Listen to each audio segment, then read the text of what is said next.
আমি ওখানে বাজান আমার একটা বদ অভ্যাস আছে, আমি আসর নামাজ পড়ে বাজান একটু হাঁটাকুটো করি, এটা হলো রসুলের সুন্নত, এটা আমি একটা বদ অভ্যাস বানাইছি। সুবহানাল্লাহ, একটু জোরে কর। দেখেন না এখানকার বর্তমান দেশের যুবক ছেলেরা আসর নামাজ হওয়ার আগেই ওরাও বের হয়, ওরাও সুন্নত আদায় করে, নামাজ পড়ুক বা না পড়ুক একজনের কাছে একটা মোবাইল থাকবেই, আছে না?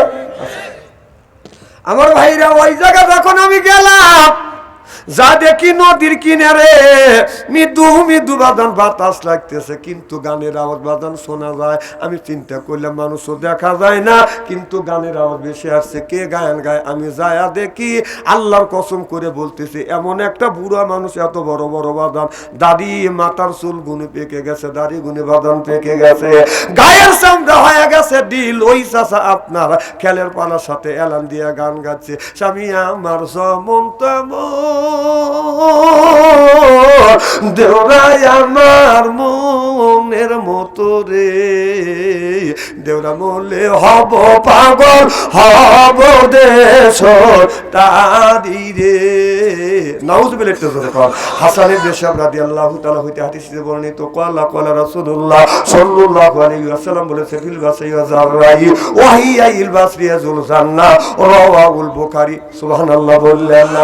হাদিস শরীফের মধ্যে আছে, অন্যায় দেখলে প্রতিবাদ করো, ন্যায়ের পক্ষে কথা বলে, এটা হলো ইমানদারের নৈতিক লক্ষণ। সুবহানাল্লাহ।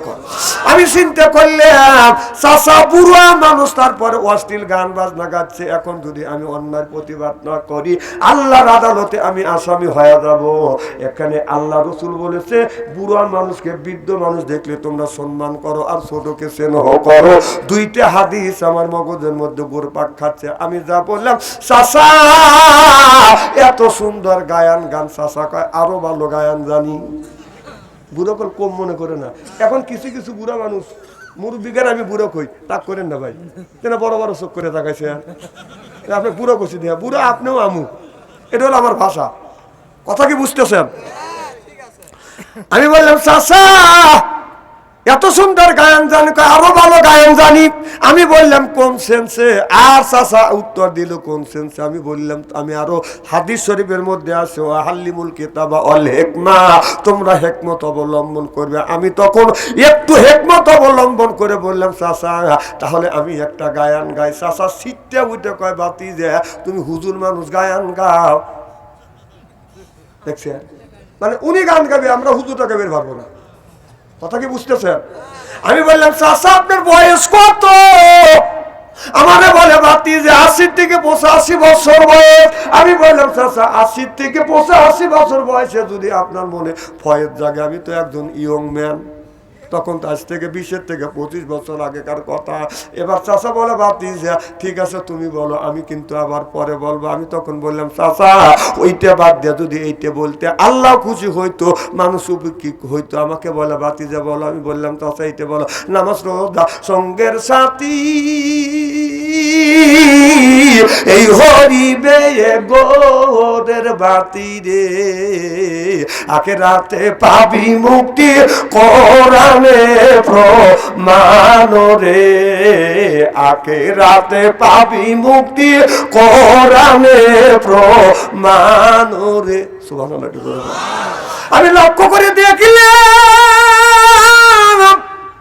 চাচার চোখ থেকে পানি বের হচ্ছে, দাড়ি বায়া বায়া জমিনে পড়তেছে। আমি বললাম চাচা আপনি আমার আচার আচরণে ব্যবহারে কি আপনি কষ্ট পাইছেন? চাচা বলে বাতি যে আমি তোমার আচার আচরণে ব্যবহারে আমি কোনোদিন কষ্ট পাই নাই বাবা। কোরআন দিয়ে হাদিস দিয়া নামাজ দিয়া সুন্দর করে তুমি বুঝ দিলে, আমার অন্তর চোখ খুলে গেল। আজকের থেকে তওবা করলাম, জীবনে কোনোদিন অশ্লীল গান বাজনা গাবো না, আল্লাহর ঘর মসজিদ ছাড়বো না। সিল্লাকান মারহাবা।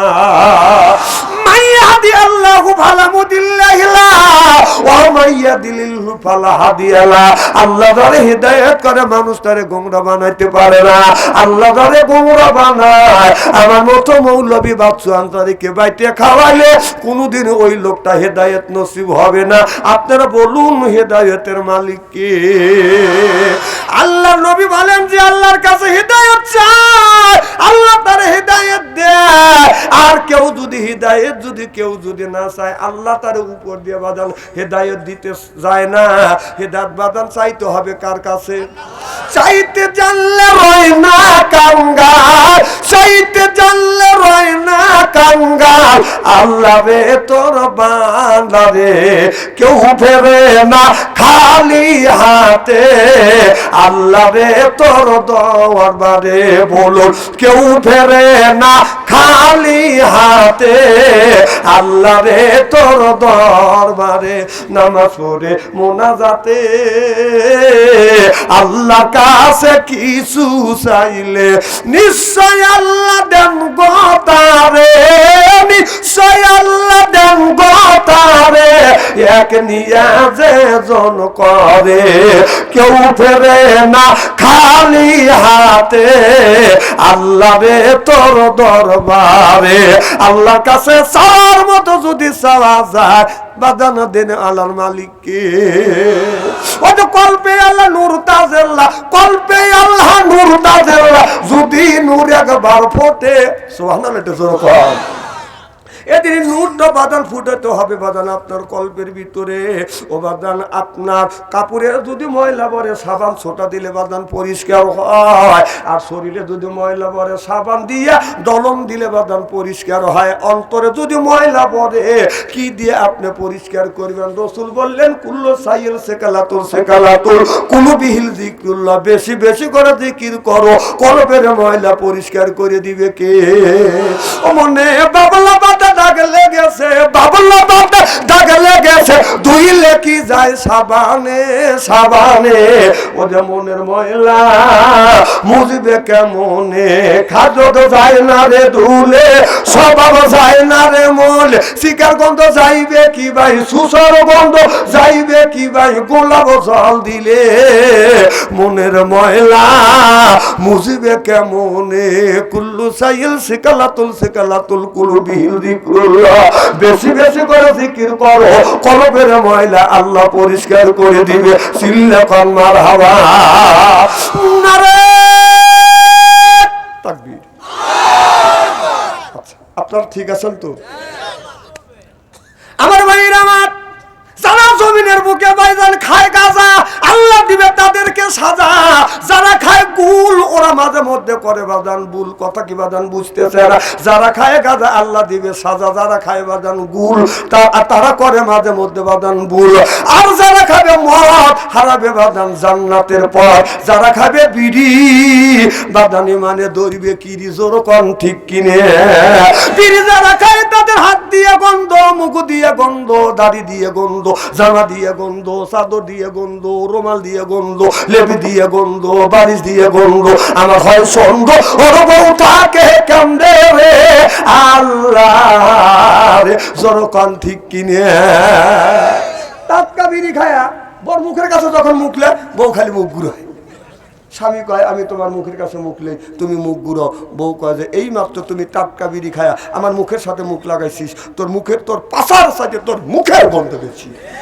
না না, বিড়ি খাওয়ার পর মুখের কাছে মুখ ব্রাশ করতে পারো না।